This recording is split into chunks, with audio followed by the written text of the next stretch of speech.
Assalamualaikum warahmatullahi wabarakatuh. Kami dari kelompok 13 akan mempresentasikan hasil diskusi kami mengenai materi genetika dengan anggota kelompok Salsabila Nurhidayah dan saya Karimah Wahbah Salsabila. Langsung saja saya persilahkan kepada Salsabila Nurhidayah untuk menyampaikan materi yang pertama. Apa sih genetika itu? Nah, genetika merupakan cabang dari ilmu biologi yang mencoba menjelaskan persamaan dan perbedaan sifat yang diturunkan pada makhluk hidup. Konsep genetika berkembang dari ilmu yang membahas tentang bagaimana sifat diturunkan menjadi lebih luas, yakni ilmu yang mempelajari tentang materi genetik. Genetika membahas seputar tentang kromosom, gen, DNA dan RNA, hukum Mendel, sintesis protein, dan penerapannya dalam kehidupan. Yang pertama adalah kromosom. Kromosom merupakan suatu struktur makromolekul yang tersusun dari DNA dan molekul lain di mana informasi genetik tersimpan dalam sel. Kromosom sendiri terdiri atas dua bagian, yaitu sentromer yang merupakan pusat kromosom berbentuk bulat dan lengan kromosom yang mengandung kromonema dan gen berjumlah 2 buah atau sepasang. Sifat-sifat kromosom meliputi yang pertama yaitu hanya terlihat pada waktu sel membelah. Yang kedua, mempunyai ukuran panjang antara 0,2 sampai 40 mikron. Yang ketiga, kromosom pada sel prokariotik hanya memiliki satu kromosom dan tidak terkait dalam inti sel. Yang keempat, kromosom sel eukariotik jumlahnya bervariasi menurut jenis organisme dan terdapat di dalam nukleus. Yang kelima, umumnya memiliki susunan kimia yang terdiri dari protein, DNA, dan RNA. Yang keenam, protein sendiri terdiri dari histon dan non-histon. Yang kedua, gen. Gen merupakan unit hereditas suatu organisme hidup dan tersimpan dalam kedudukan tertentu pada kromosom. Gen berupa DNA dalam material genetik organisme yang kita kenal sebagai molekul DNA atau RNA pada beberapa virus. Gen berupa daerah urutan basa nukleotida, baik yang mengkode suatu informasi genetik atau ekson dan juga daerah yang tidak mengkode informasi genetik atau intron. Selanjutnya DNA dan RNA. DNA atau asam deoksiribonukleat tersusun dari banyak nukleotida. Nah, setiap nukleotida ini tuh terdiri dari yang pertama ada gugus gula, gula pentosa yang dikenal sebagai deoksiribosa. Yang kedua ada gugus fosfat sebagai penghubung dua gugus gula. Yang ketiga ada nitrogen.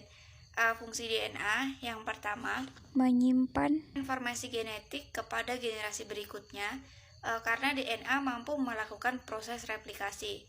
Yang kedua, sebagai cetakan atau template untuk kode asam amino dan DNA atau kodon. Yang ketiga, sebagai pengatur seluruh metabolisme sel. RNA atau asam ribonukleat merupakan rantai tunggal yang tersusun atas molekul gula ribosa, gugus fosfat, dan basa nitrogen.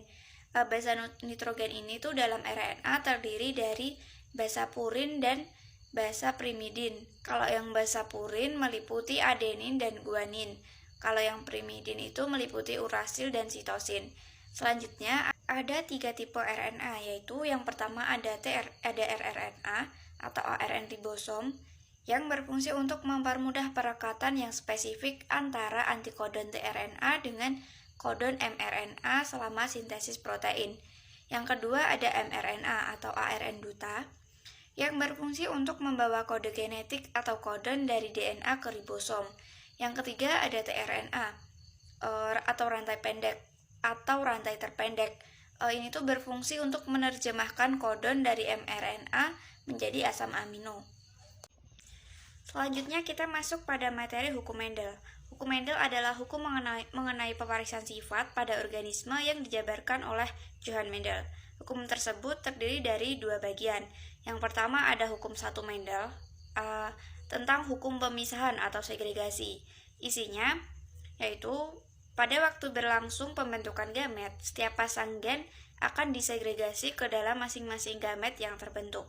Hukum segregasi menyatakan bahwa pewarisan sifat induk pada pembentukan gamet keturunan akan melalui pembelahan gen induk, yakni terjadi pada persilangan monohibrid. Monohibrid adalah persilangan antar dua individu dengan spesies yang sama tetapi memiliki satu sifat yang berbeda. Yang kedua ada hukum dua Mendel, dikenal dengan hukum asortasi atau hukum berpasangan secara bebas. Isi dari hukum asortasi ini yaitu segregasi suatu pasangan gen tidak bergantung kepada segregasi pasangan gen lainnya, sehingga di dalam gamet-gamet yang terbentuk akan terjadi pemilihan kombinasi gen-gen secara bebas. Selanjutnya, sintesis protein. Sintesis protein merupakan proses pembentukan protein di dalam tubuh yang melibatkan peran DNA dan RNA.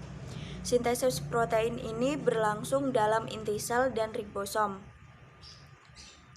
Mekanisme sintesis protein dalam tubuh manusia terdiri dari dua tahapan, yaitu transkripsi dan translasi.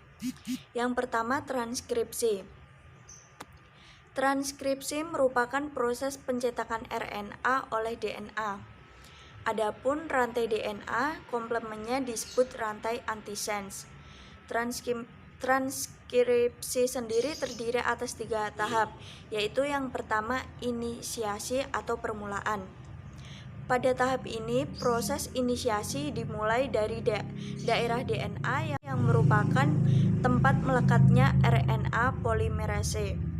Promoter mencakup titik awal transkripsi yaitu nukleotida yang menunjukkan dimulainya sintesis protein atau kode STAR. Fungsi promoter sendiri digunakan untuk menentukan tempat dimulainya transkripsi dan menentukan satu rantai DNA yang akan digunakan sebagai cetakan. Tahap kedua yaitu elongasi atau pemanjangan. Elongasi terjadi saat RNA polimerase membuka untai ganda DNA. RNA polimerase selanjutnya akan menyusun nukleotida RNA yang kemudian membentuk rantai RNA-D. Yang ketiga, tahap terminasi atau pengakhiran. Proses transkripsi akan berhenti setelah sampai pada tahap terminator, yaitu urutan DNA yang berfungsi menghentikan transkripsi atau kodon terminasi.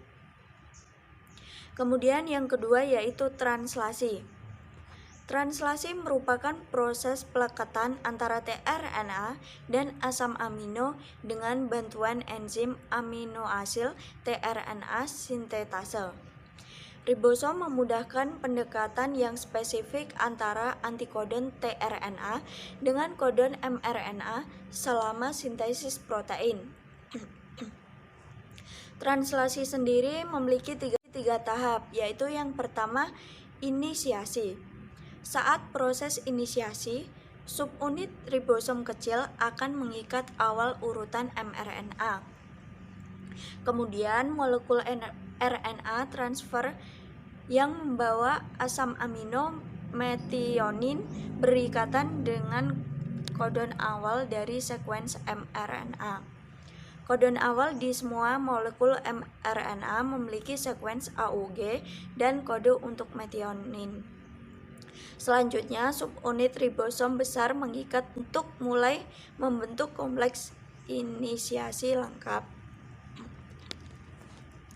Tahap yang kedua yaitu elongasi. Kodon dari mRNA langsung diterjemahkan menjadi asam amino. Rangkaian asam amino ini lalu digabungkan dengan bantuan tRNA. Tahap terakhir yaitu terminasi.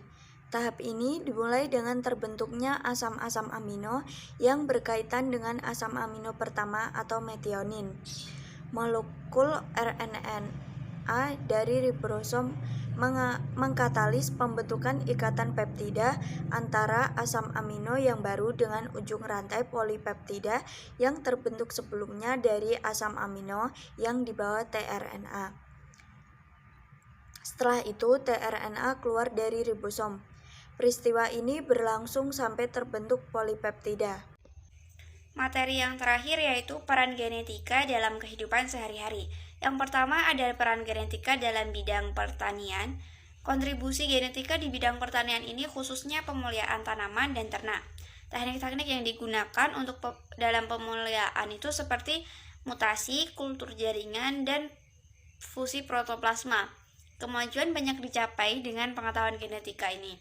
Contoh lain dari perkembangan ilmu genetika di bidang pertanian adalah ditemukannya cara baru dalam mengatasi serangga hama, yaitu dengan cara perakitan tanaman tahan hama melalui teknik rekayasa genetik. Usaha pengendalian yang biasa dilakukan petani itu adalah menggunakan cara bercocok tanam yang tepat, yaitu pergiliran tanaman serta penyemprotan insektisida. Yang kedua, ada peran genetika dalam bidang kesehatan. Salah satu contoh kontribusi genetika di bidang kesehatan adalah diagnosis dan perawatan penyakit fenilketonurani. Nah, penyakit ini tuh merupakan penyakit menurun yang disebabkan oleh mutasi gen pengatur katabolisme fenilanin, sehingga timbunan kelebihan fenilanin dijumpai di dalam aliran darah sebagai derivat-derivat yang meracuni sistem secara pusat. Contoh yang lain yaitu proyek genom manusia yang dipelopori oleh Amerika Serikat, di mana proyek ini akan menguraikan 100.000 gen manusia. Genom manusia dapat digunakan untuk memprediksi berbagai penyakit. Artinya, dalam ilmu kedokteran ini tuh dapat diketahui kemungkinan seseorang mengalami kanker payudara atau kanker calon rental dengan melakukan analisa terhadap rekombinasi gen-gen yang dipunyai oleh orang tersebut. Yang ketiga ada peran genetika dalam bidang hukum.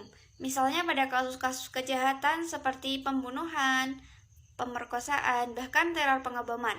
Teknik genetika ini dapat diterapkan untuk memastikan benar tidaknya tersangka sebagai pelaku, yaitu dengan menggunakan uji DNA. Yang keempat, ada peran genetika dalam kemasyarakatan dan kemanusiaan. Contohnya dapat dilihat pada gerakan yang dinamakan eugenetika, yaitu gerakan yang berupaya untuk memperbaiki kualitas genetika manusia. Hal tersebut dilakukan berdasarkan atas data dari sifat-sifat genetik, khususnya penyakit genetik pada kedua belah pihak yang akan menikah. Dapat dijelaskan sebagai kemungkinan penyakit genetik yang akan diderita oleh anak mereka, dan juga besar kecilnya kemungkinan tersebut. Demikian presentasi dari kelompok 13. Apabila terdapat salah kata maupun kekurangan dalam penyampaian materi, kami mohon maaf. Wassalamualaikum warahmatullahi wabarakatuh. Terima kasih.